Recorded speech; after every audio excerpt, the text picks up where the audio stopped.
दोस्तों आज हम जानेंगे कॉल फॉरवर्डिंग कैसे काम करती है या फिर कॉल फॉरवर्डिंग की ज़रूरत हमें क्यों पड़ती है। तो उसके बारे में हम डिटेल से जानेंगे। तो होता क्या है कि जब हम कोई हमारे पास मान लीजिए दो नंबर हैं।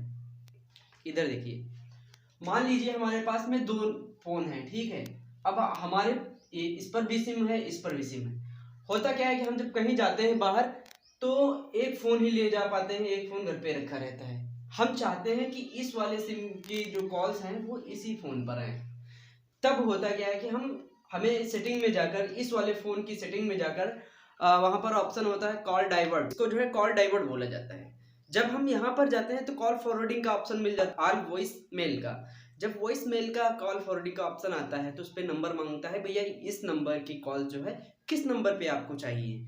तो हम जैसे ही नंबर फिल करते हैं, सेटिंग में कुछ प्रोसेस चलता है, उसके बाद में ये चीज़ें डन हो जाती हैं। अब होता क्या है कि जब कोई भी फ़ोन इस वाले नंबर पर आपके करेगा तो इस पर जाएँगी, इस पर ना आकर इस पर कॉल चली जाएँगी। यानी कि 2 सिम की कॉल्स जो है हम एक ही सिम पर ले लेते हैं। इसी को कहते हैं कॉल फॉरवर्डिंग। बेसिकली ये मेन टावर होते हैं, ठीक है। फॉर एग्जांपल ये टावर है ना, ऐसे वो एंटीना लगे होते हैं। ये होता है मेन टावर, मेन सर्वर। फिर छोटे-छोटे शहरों में, सिटी में या फिर गाँव में छोटे-छोटे सर्वर होते हैं और इन सर्वर के अंतर्गत जो है यूजर्स आते हैं, ठीक है। फॉर एग्जांपल हम यहाँ पर हैं, हमारा ये डिवाइस यहाँ पर है और ये दोनों फ़ोन हमारे पास में हैं, ठीक है। अब ये यूजर जो है हमारा फ्रेंड है, फॉर एग्जांपल ये हमारा फ्रेंड है, मान लीजिए ये हमारा फ्रेंड है। अब इसने हमें फ़ोन किया तो ये सर्वर पर जो है इसका जो है प्रोसेस गया। इसने जो है मेन सर्वर को भेज दिया कि भैया ढूँढो ये 1092 वाला नंबर ये कहाँ पर है, एट द फॉर एग्जांपल ये नंबर कहाँ पर है। तो ये मेन सर्वर यहाँ पर एनालाइज करेगा और ये कहाँ पर हो सकता है। फिर ये दूसरे जो है टावर्स को जो है सिग्नल भेजता है। अब जिस सिग्नल जिस जिस टावर पे ये कोडिंग जो है मैच हो जाती है, वहां पर ये भेज देता है, आगे का जो है सिग्नल भेज देता है। अब यहाँ से ये कॉल चली, इस सर्वर पे आई और यहाँ पर ये हमसे बात हो गई, हमसे कनेक्टिविटी हो गई और बात फ्रेंड से बात चलने लगी। अब बात हुई कि क्या हम चाहते हैं कि ये फ़ोन जो है हम घर पे रखेंगे या फिर हम यूज नहीं कर रहे हैं, हम ये फ़ोन ज़्यादा अपने साथ में रखते हैं, तो इस वाले सिम की कॉल जो है इस पे मंगा लूँ, है ना। तो होता क्या है कि ये प्रोसेस तो सेम ही रहेगा, ठीक है, लेकिन यहाँ पर बदल जाएगा सिस्टम। यहाँ पर क्या बदलेगा सिस्टम, ये मेन सर्वर से सिग्नल आया, यहाँ पर एनालाइज किया, ये वाला सिग्नल जो है इसको कैच किया।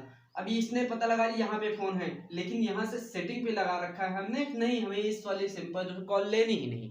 अब ये क्या करेगा, यहाँ से आई कॉल और यहाँ से फिर रिटर्न हो गई, फिर यहाँ सर्वर पे एनालाइज हुई। भैया नहीं लोगे तो ये अगर ये कॉल्स नहीं लोगे तो किस पे लोगे, तो हम सर्वर पे ही सेटिंग जो यहाँ से सेटिंग करते हैं वो सर्वर पे प्रोसेस होती है। फिर ये सर्वर ढूंढेगा, अच्छा ये 92 18 पे लोगे। अब फिर ये उस फोन को ढूंढता है, उस सिम को ढूंढता है, भैया इस कहाँ लोकेट है, तो उसको ये भेज देता है कॉल, लो भैया ये तुम्हारी कॉल आ गई, ठीक है।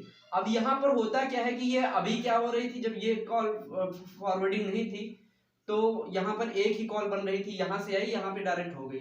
लेकिन हुआ क्या कि जब फॉरवर्डिंग लग गई तो ये कॉल आई, लेकिन यहाँ पर फॉरवर्ड कर रखा है दूसरे पे, तो फिर ये कॉल जो है फिर जो है सिग्नल पे वापस चली गई एनालाइज करने के लिए कि भैया किस सिम पर चाहिए। तो यहाँ से फिर जो है गई, फिर यहाँ वापस आई, तो यहाँ पर हो गई ये सेकेंड कॉल। तो ये दो कॉल्स बन जाते हैं जब हम कॉल फॉरवर्डिंग लगाते हैं। अच्छा दूसरी बात, ये जो रिटर्निंग है, कॉल आई अपने आपके फोन से, फिर रिटर्न गई, फिर वहां से आई, तो ऐसा केवल सर्वर पे होता है, आपके फोन से कोई वास्ता नहीं। आपके जो जिस फोन से आपने फॉरवर्डिंग कर रखा, फॉरवर्ड लगा रखा है, उस फोन से कोई वास्ता नहीं। इस पर नोटिफिकेशन भी हो सकता है कि इस पर नोटिफिकेशन भी ना आए।